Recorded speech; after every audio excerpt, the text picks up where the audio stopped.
खुलुमबाय इनसाइडेनि बर'आव आं मिथु बर'।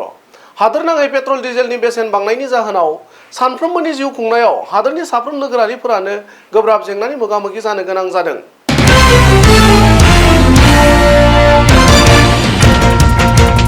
हादोराव बेसेन बांनायखौ मोन्थोर महरै लानानै बिजेपि दोलोआ सोरखाराव जिरायनाय उनाव पेट्रल डिजेलजों लोगोसे मैगं-थाइगं आरो गासैबो रोखोमनि मुवा बेसादफोरनि थाद'नाय गैयै बेसेन बांनायखौ नुनो मोननाय जादों। बेबायदि समाव खुस्रा फालांगिरिफोरनि सायावबो गोहोम गोग्लैनायखौ नुनो मोनदों।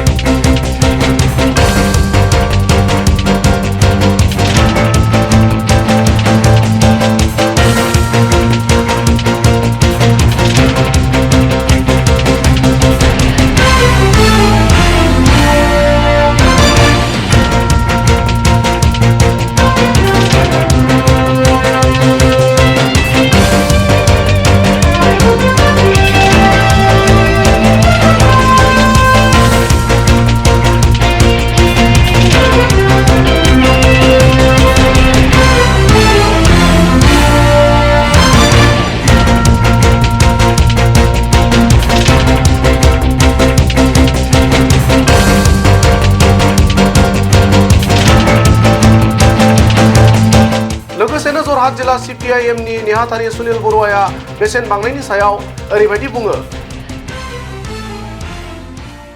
আপুনি যেটো কথা কৈছে যে মূল্যবৃদ্ধি সম্পৰ্কত এই সম্পৰ্কত আমি সৰ্বসাধাৰণ ৰাইজে আজি সমগ্ৰ দেশৰ লগতে ৰাজ্যখনৰো সমগ্ৰ মানুহে গম পাই দেখিছে ভুক্তভোগী যে প্ৰতিবিধ সামগ্ৰীৰ পেট্ৰল ডিজেল ৰন্ধন গেছ ঔষধকে ধৰি নিত্য প্ৰয়োজনীয় সকলো সামগ্ৰীৰ দাম প্ৰতিদিনে এনেকুৱা এটা অৱস্থালৈ গতি কৰিছে মানুহৰ মানে অৱস্থা একদম হেৰি হৈ গৈছে। তাৰ লগত যে কৰৰ বজাৰ এই মূল্যবৃদ্ধি আৰু কৰৰ বজাই সৰ্বসাধাৰণৰ লগত মধ্যবিত্ত শ্ৰেণীকো আজি আক্ৰমণ কৰিছে, আঘাত কৰিছে। গতিকে আমি দেখিছোঁ যে চৰকাৰৰ নিলিপ্ততা, চৰকাৰৰ বনিয়া গোষ্ঠীৰ লগত দালালি কৰাৰ যিটো ব্যৱস্থা তাৰ ফলত আজি মূল্যবৃদ্ধিয়ে এটা সাংঘাতিক ৰূপ ধাৰণ কৰিছে।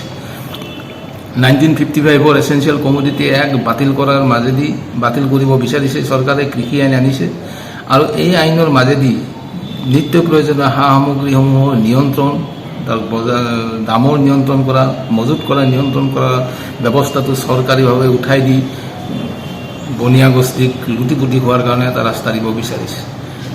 আজি ভাৰতবৰ্ষত এনেকুৱা অৱস্থা হৈছে যে চৰকাৰে কিয় চকু খোলা নাই আমি বুজিব পৰা নাই যে ভাৰতবৰ্ষ আজি 116খন দেশৰ ভিতৰত ক্ষুধাৰ সূচাংকত 101 নম্বৰলৈ গতি কৰিছে। 2020 আছিল 94 নম্বৰ আৰু আজি 101লৈ গতি কৰিছে। আৰু এই ব্যৱস্থা যদি চলি থাকে আৰু হয়তো 2 বছৰৰ পিছত সোমালিয়াৰ দৰে দেশৰ লগত আমাৰ ভাৰতবৰ্ষ একেটা শাৰীতে যোৱাৰ ব্যৱস্থা মানে যাবগৈ। গতিকে এই পৰিপ্ৰেক্ষিতত আৰু অন্যহাতে আমি দেখিছোঁ যে এই মূল্যবৃদ্ধি সংক্ৰান্তত বৰ্তমান অসমৰ বিজেপি দলৰ বিভিন্ন মন্ত্ৰী, বিজেপিৰ সভাপতি, কেন্দ্ৰীয় মন্ত্ৰীৰ যি বক্তব্য, একেবাৰে মূৰ্খামিৰ পৰিচয় দিয়া এটা বক্তব্য। কিছুদিন আগতে কেন্দ্ৰীয় মন্ত্ৰী ৰামেশ্বৰ তেলী ডাঙৰীয়াই কৈছে যে ক'ভিড ভেকচিনৰ কাৰণে পেট্ৰল ডিজেলৰ ওপৰত টেক্স বঢ়াব লগা হৈছে।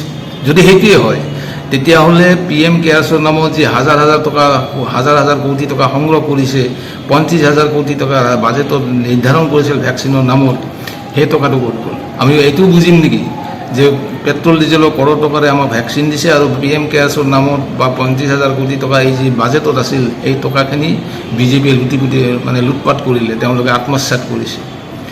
দ্বিতীয়তে মন্ত্ৰীসকলৰ যি বক্তব্য একেবাৰে মূৰ্খামিৰ পৰিচয় দিয়া বক্তব্য। গতিকে এই পৰিপ্ৰেক্ষিতত আমি দাবী কৰিছোঁ, আমাৰ CPIM দলে দাবী কৰিছে পেট্ৰলজাত সামগ্ৰীৰ ওপৰত ভেটৰ ব্যৱস্থা, ভেট ছিষ্টেম ব্যৱস্থা কৰক। 28% যদি ভেটো লগা, সৰ্বোচ্চ 28% যদি ভেটো তাত লগায় তেতিয়াহ'লেও পেট্ৰল ডিজেলৰ মূল্যবৃদ্ধি যথেষ্ট কমিব। ঠিক তেনেকৈ বজাৰ নিয়ন্ত্ৰণ কৰক, মূল্য হ্ৰাস কৰাৰ ব্যৱস্থা কৰক আৰু যদি কৰিব নোৱাৰে তেওঁলোকে যিটো কৈ আছে যে মূল্যবৃদ্ধি আমাৰ হাতত নাই, স্বাভাৱিকতে নাই, কাৰণ এতিয়া গোটেই দেশখন বনিয়াৰ হাতত দি দিছে, আদানী আম্বানীৰ হাতত দি দিব বিচাৰিছে। গতিকে তেওঁলোকে আজি নিয়ন্ত্ৰণ কৰি আছে। চৰকাৰে যদি এই বজাৰ নিয়ন্ত্ৰণ কৰিব নোৱাৰে, মূল্যবৃদ্ধি হ্ৰাস কৰি, তেতিয়াহ'লে এইখন চৰকাৰৰ আমাৰ প্ৰয়োজনো নাই। আৰু এই পৰিপ্ৰেক্ষিততে 21 অক্টোবৰ তাৰিখে সমগ্ৰ অসমত CPIM দলৰ মূল্যবৃদ্ধিৰ বিৰুদ্ধে আন্দোলনৰ কাৰ্যসূচী আছে। আমি সমগ্ৰ এই সুবিধাতে সকলো ৰাইজক 21 তাৰিখৰ মূল্যবৃদ্ধিৰ বিৰুদ্ধে হ'ব লগা আন্দোলনত অংশগ্ৰহণ কৰাৰ কাৰণে আহ্বান জনাইছোঁ।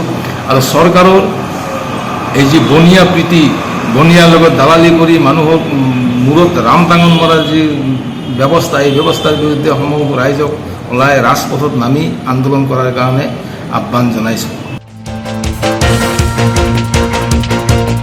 যোৰহাটনিफ्राय বিদ্যাধर কলিতা, ইনসাইড এনি बर'।